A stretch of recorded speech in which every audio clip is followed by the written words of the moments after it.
The Cay by Theodore Taylor, Chapter 10. During our 7th night on the island, it rained. It was one of those tropical storms that comes up swiftly without warning. We were asleep on the palm mats that I'd made, but it awakened us immediately. The rain sounded like bullets hitting on the dried palm frond roof. We ran out into it, shouting and letting the fresh water hit our bodies. It was cool and felt good.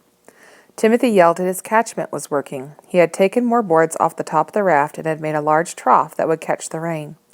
He picked up bamboo lengths on the beach and had fitted them together into a short pipe to funnel the rainwater into our 10-gallon keg.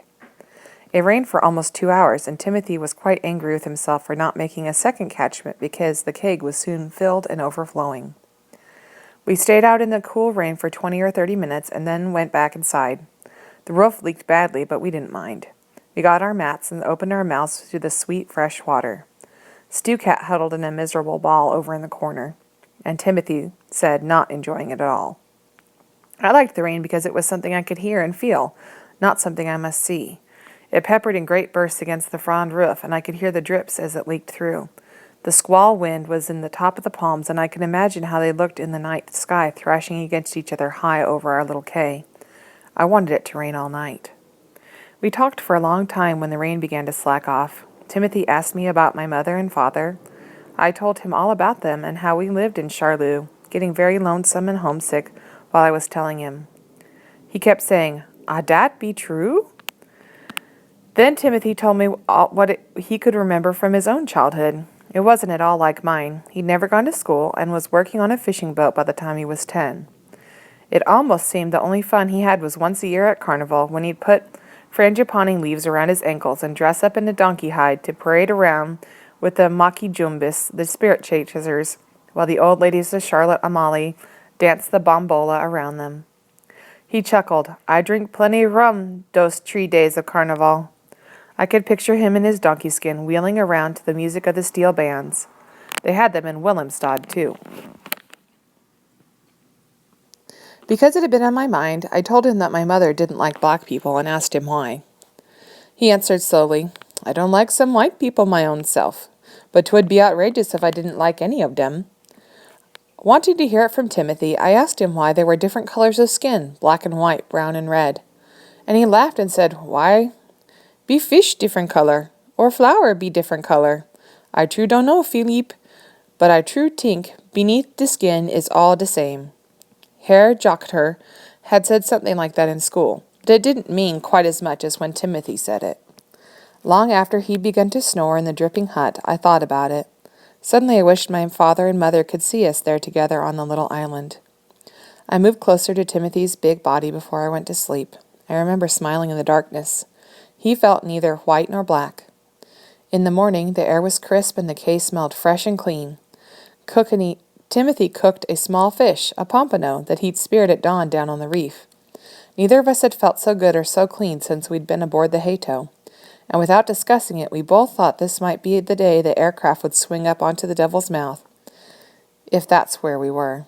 The pompano, broiled over the low fire, tasted good. Of course, we were eating little but what came from the sea.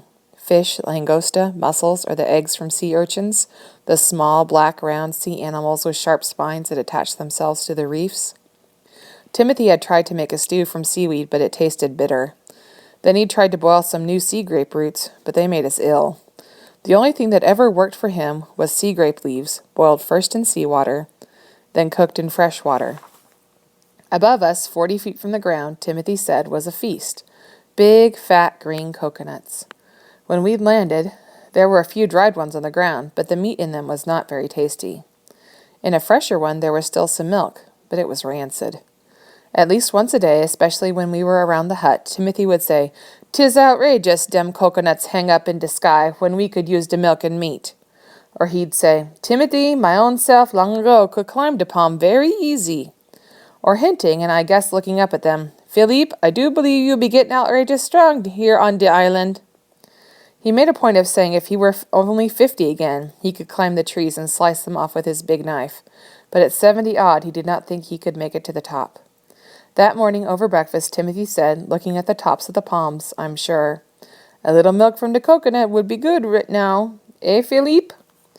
As yet I didn't have the courage to climb the palms. "Yes, it would," I said.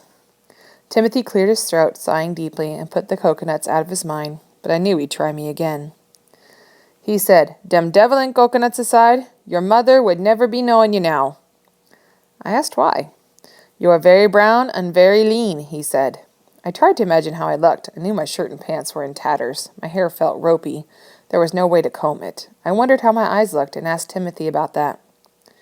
"They look without cease," he said. "They stare, Philippe." Do they bother you? Timothy laughed. Not me.